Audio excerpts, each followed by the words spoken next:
Quand Carl Jung affirmait que tout ce qui nous irrite chez les autres peut nous conduire à une meilleure compréhension de nous-mêmes, il ne se doutait peut-être pas à quel point ces mots résonneraient avec la dynamique toxique entre un narcissique et sa proie. Freud, lui, parlait de la blessure narcissique comme d'un traumatisme insupportable, un choc pour l'ego qui ne reçoit plus l'admiration ou l'attention qu'il attend.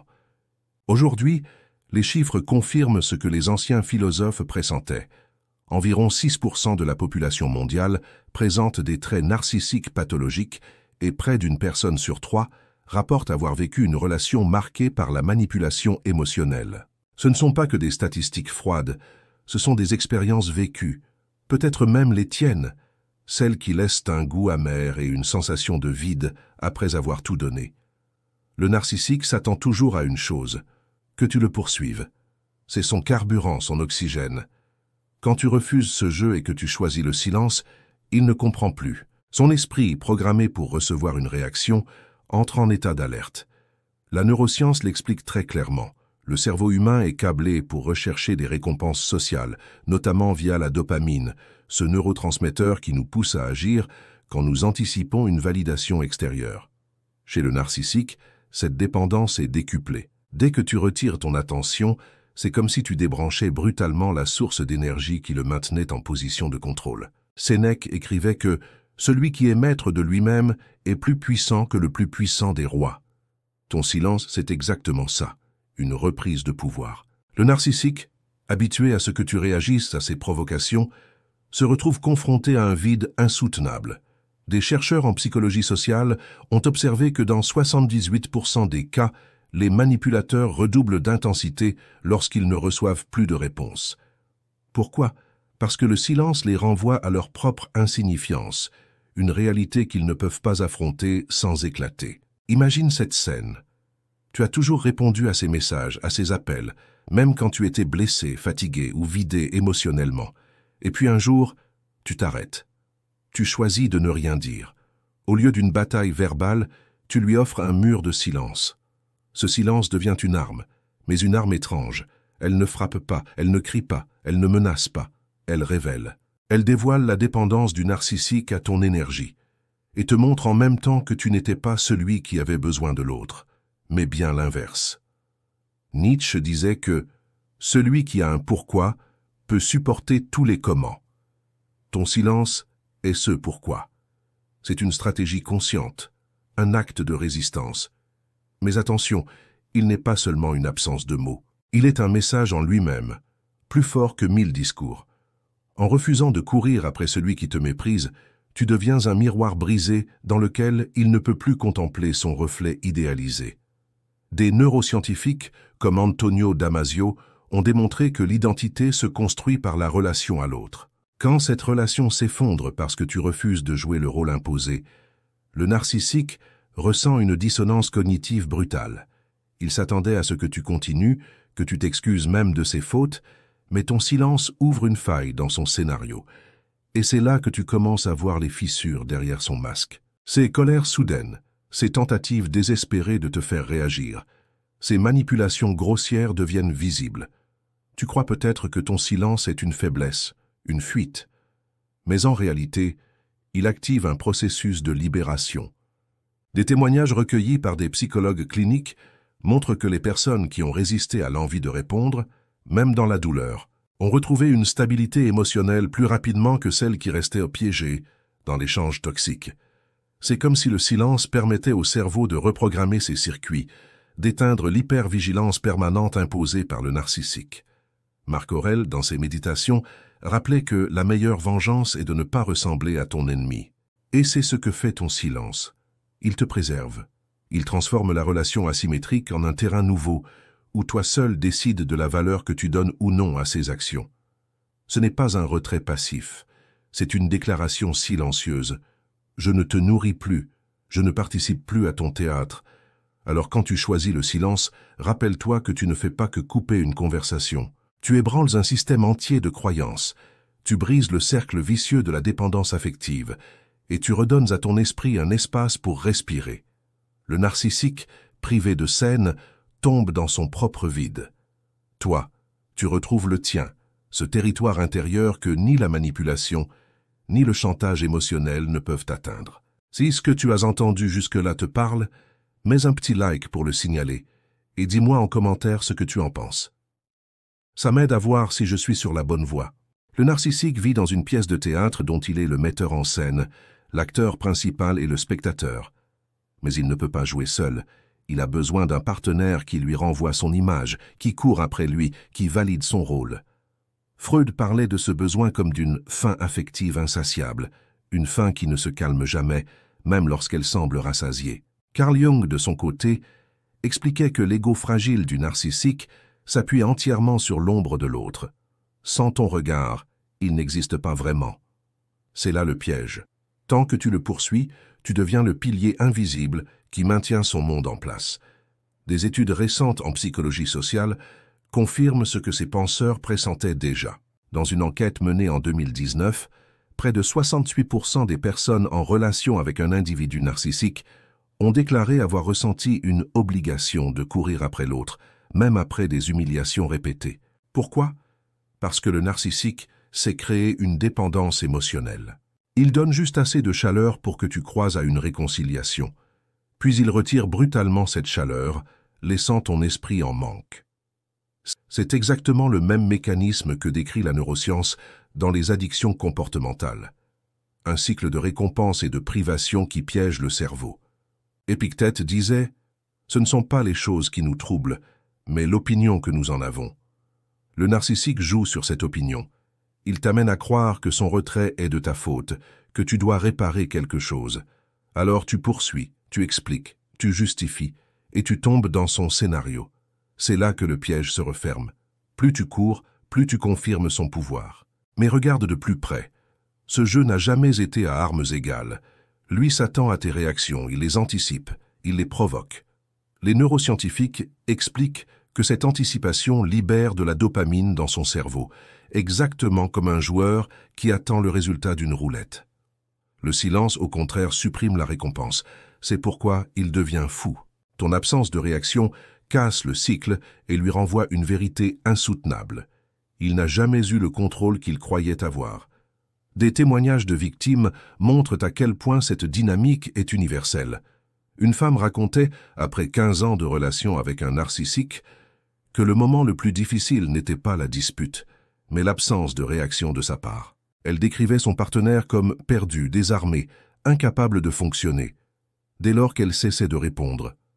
D'autres évoquent des explosions de colère, des messages incessants, parfois même des menaces, preuve que le silence n'est pas neutre, mais une véritable déstabilisation pour lui. Socrate posait toujours une question simple à ses élèves. Qu'est-ce que tu cherches en vérité? Le narcissique ne cherche pas ton amour. Il cherche ta poursuite. Il a besoin que tu t'épuises à prouver ta valeur, car cela lui confirme la sienne. C'est un miroir brisé. Plus tu cherches à le recoller, plus tu te coupes. Ce que tu prends pour de l'amour ou de l'importance n'est qu'une stratégie pour maintenir ton énergie tournée vers lui. Et pourtant, il y a une issue. Les neurosciences modernes ont montré que le cerveau humain a une capacité étonnante de plasticité. Quand tu refuses de courir après, ton esprit commence à réécrire ses connexions. Les signaux de manque s'apaisent et tu découvres que ce qui te semblait vital n'était qu'une illusion. Eckhart Tolle le résume ainsi. Ce que tu combats, tu le renforces. Ce à quoi tu refuses de participer s'éteint. Alors pourquoi le narcissique attend-il toujours que tu le poursuives? Parce qu'il ne sait pas exister autrement. Parce que son identité repose sur la chasse, sur le jeu du chat et de la souris. Ton rôle est celui de la proie. Mais une proie qui se retourne, qui cesse de courir, devient imprévisible. Et dans cette imprévisibilité, tu retrouves ton pouvoir. Tu crois peut-être qu'en arrêtant de le poursuivre, tu perds quelque chose. Mais en réalité, tu gagnes un espace intérieur que tu avais oublié. Tu récupères ton énergie, ton temps, ton attention. Et plus tu retires ton investissement, plus le narcissique se révèle tel qu'il est, dépendant, fragile, incapable de gérer le vide. C'est une vérité dure, mais libératrice. Marc Aurèle disait « L'homme qui surmonte sa colère surmonte son plus grand ennemi ». Ici, ton silence est cette victoire, une manière de ne plus être l'acteur secondaire d'un théâtre qui ne t'appartient pas. Le piège du narcissique est redoutable, parce qu'il se nourrit de ton mouvement. Mais souviens-toi, Il ne peut rien contre l'immobilité. C'est là où commence ton échappée. Non pas en courant plus vite, mais en arrêtant de courir. Non pas en cherchant des réponses dans ses yeux, mais en trouvant tes propres réponses dans le calme de ton esprit. La dissonance cognitive. Ce terme peut sembler technique, mais il explique beaucoup de choses dans la réaction d'un narcissique quand tu choisis le silence. Leon Festinger, le psychologue qui a introduit ce concept en 1957, décrivait la dissonance cognitive comme le conflit intérieur ressenti quand une personne est confrontée à des réalités incompatibles avec ses croyances. Le narcissique est persuadé d'être irrésistible, d'avoir le contrôle absolu sur ton attention. Quand ton silence vient contredire cette croyance, c'est comme si son cerveau entrait en court-circuit. La neuroscience nous aide à comprendre pourquoi. Des études d'imagerie cérébrale ont montré que la dissonance cognitive active le cortex singulaire antérieur, une zone impliquée dans la gestion des conflits et de la douleur sociale. C'est la même région qui s'active quand une personne ressent un rejet. Ton silence devient alors une gifle invisible, une contradiction intenable.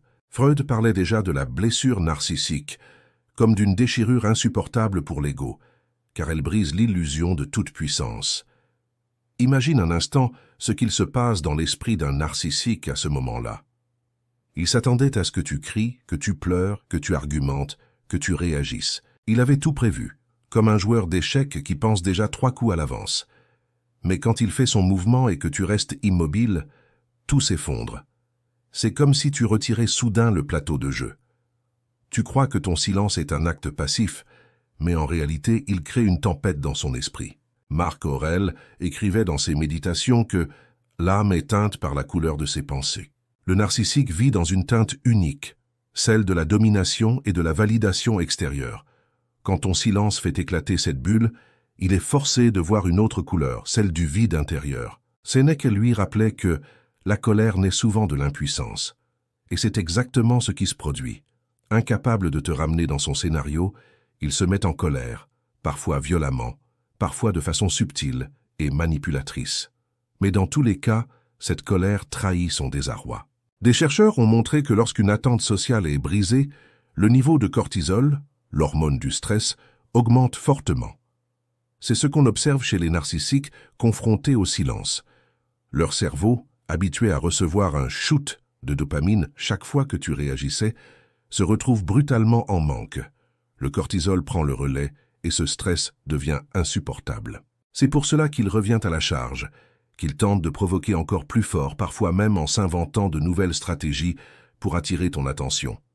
Eckhart Tolle explique que l'ego a besoin de conflits pour survivre. Sans conflit, il se meurt. Ton silence, paradoxalement, devient un miroir qui ne renvoie rien. Et ce rien est insupportable. C'est comme si tu lui tendais un abîme dans lequel il est obligé de se regarder, mais où il ne voit que le néant. D'où la folie apparente de ses réactions. Des témoignages abondent. Une jeune femme ayant coupé toute communication avec son ex-partenaire narcissique décrivait qu'en l'espace de quelques semaines, il était passé de la séduction à la menace, puis au désespoir, pour enfin sombrer dans un silence amer.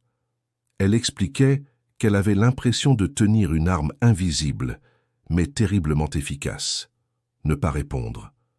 D'autres parlent d'explosion de rage, de tentative de dénigrement social, preuve que le silence a un impact bien plus grand que n'importe quelle discussion.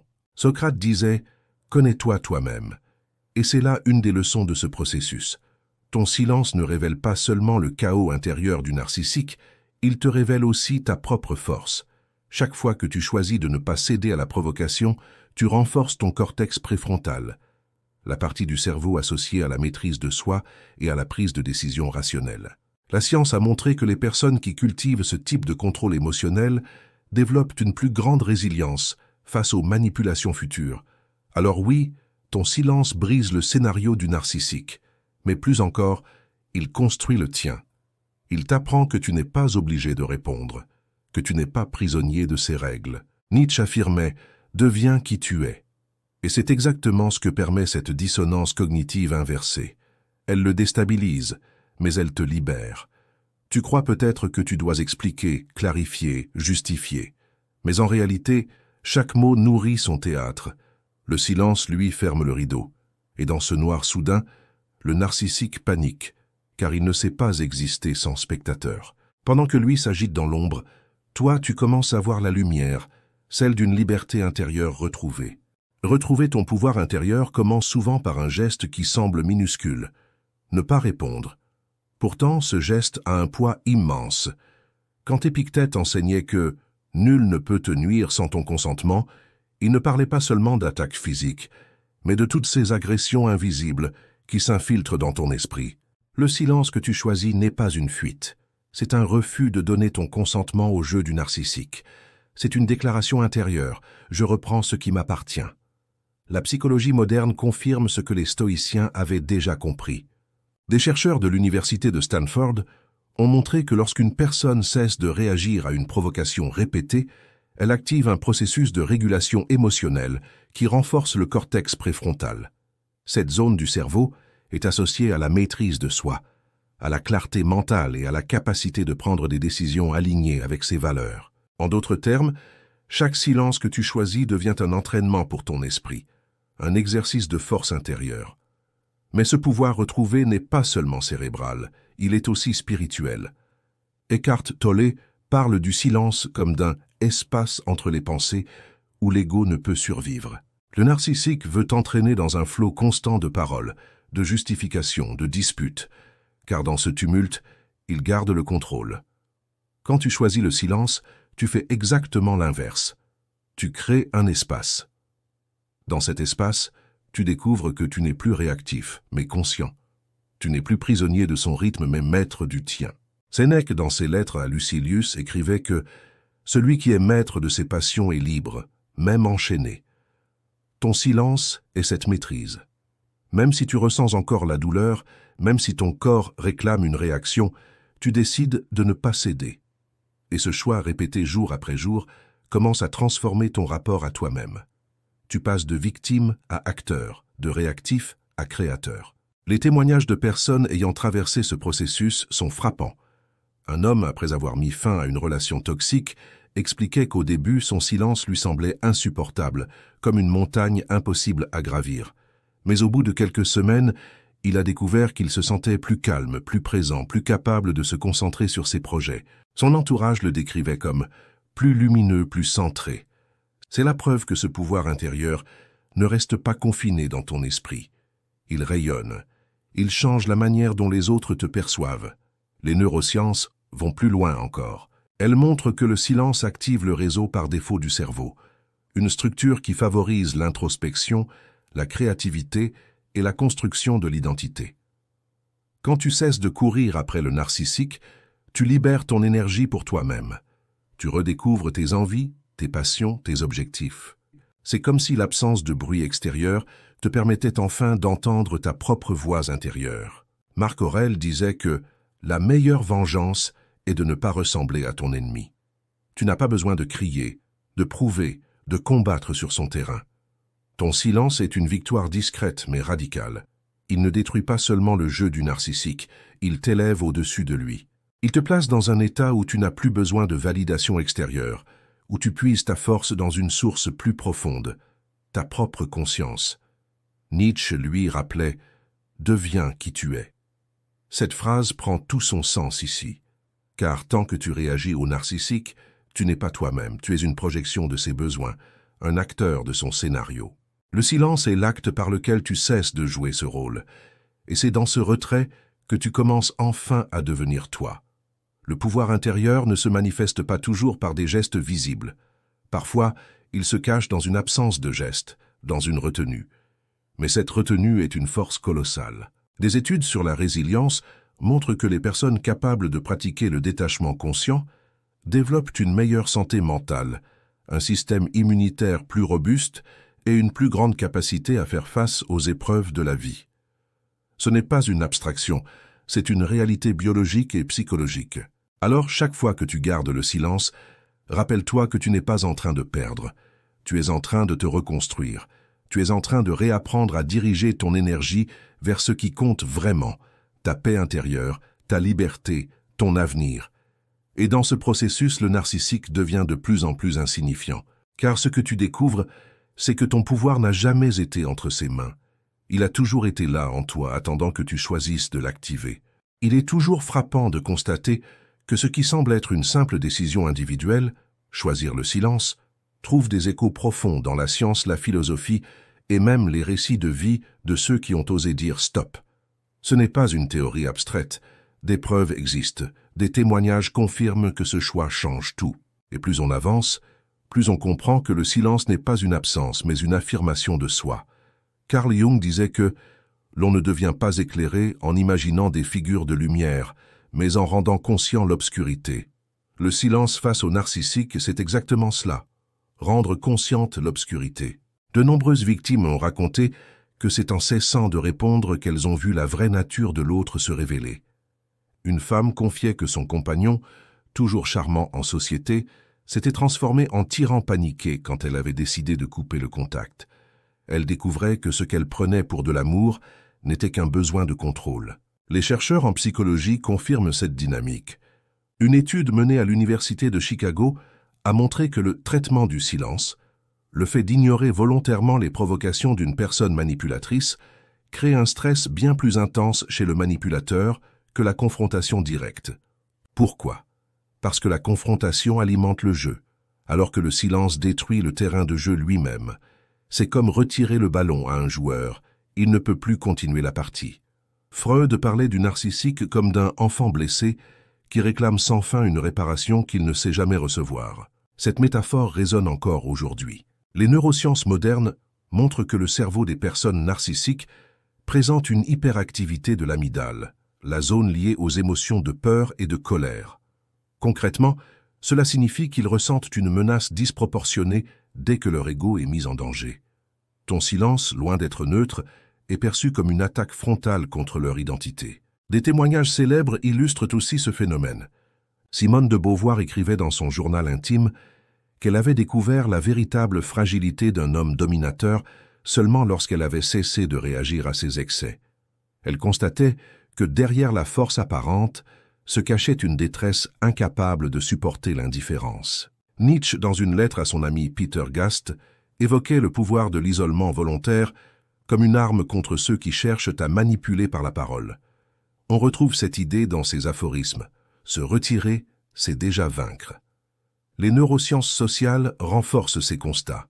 Des chercheurs ont démontré que le rejet social, même subtil, active dans le cerveau la même zone que la douleur physique, le cortex somatosensoriel.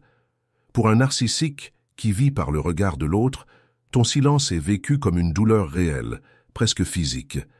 Voilà pourquoi il s'agite, pourquoi il redouble d'efforts pour provoquer une réaction, pourquoi il ne comprend pas. Là où toi tu vois un simple retrait, lui ressent une blessure qui remet en cause toute son existence. Sénèque l'avait pressenti bien avant la science moderne, celui qui dépend de l'approbation des autres est leur esclave. Les témoignages contemporains montrent que le silence révèle cette dépendance. Des patients suivis en thérapie racontent qu'après des mois de disputes, de pleurs, de justifications, c'est le jour où ils ont choisi de ne plus répondre que leur vie a changé. Certains parlent d'un soulagement immédiat, d'autres décrivent une lente renaissance, mais tous s'accordent sur une chose.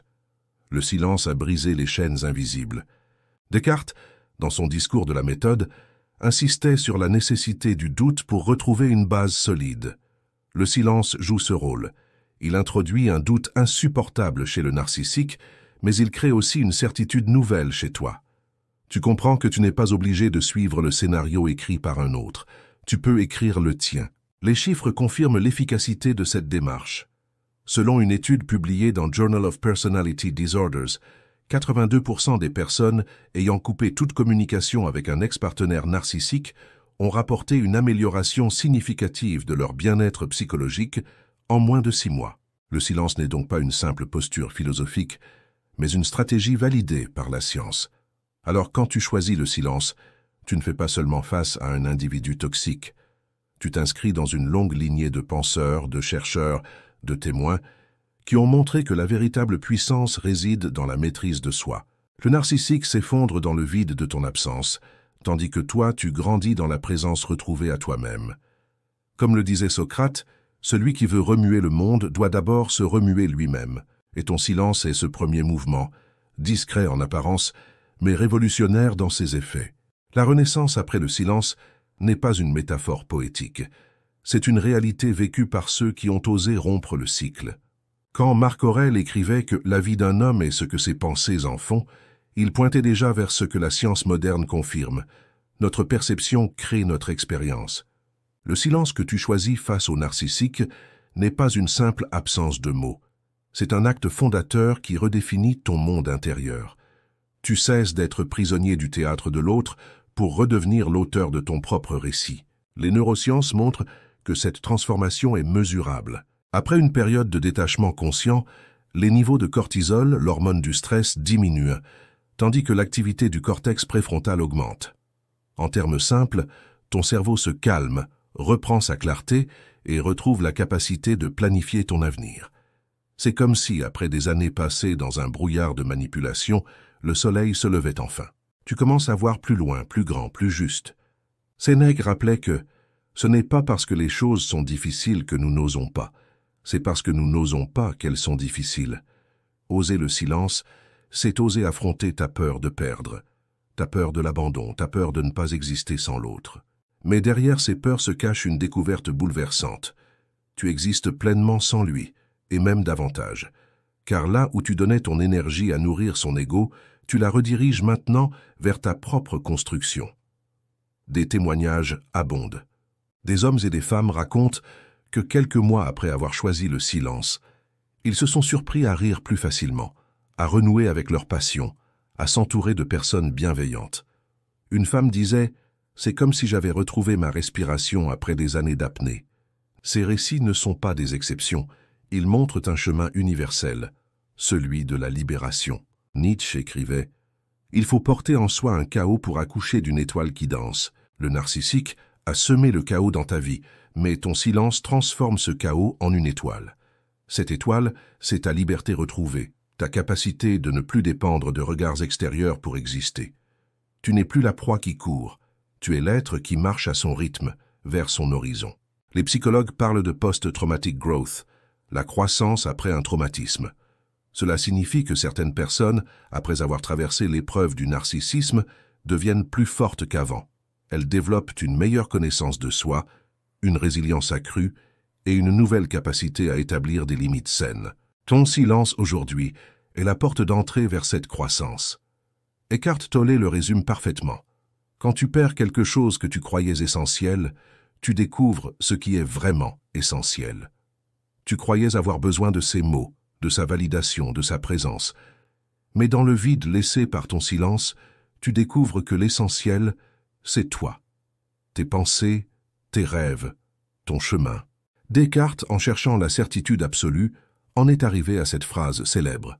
« Je pense, donc je suis. » Toi, tu pourrais dire désormais « Je me tais, donc je me retrouve. » Ce silence est une certitude nouvelle, une base solide pour reconstruire ta vie sans chaînes invisibles. Et alors, quelque chose change. Le monde ne tourne plus autour de ses caprices, mais autour de tes choix. Tu n'attends plus qu'il t'appelle, qu'il te valide, qu'il t'aime à sa manière.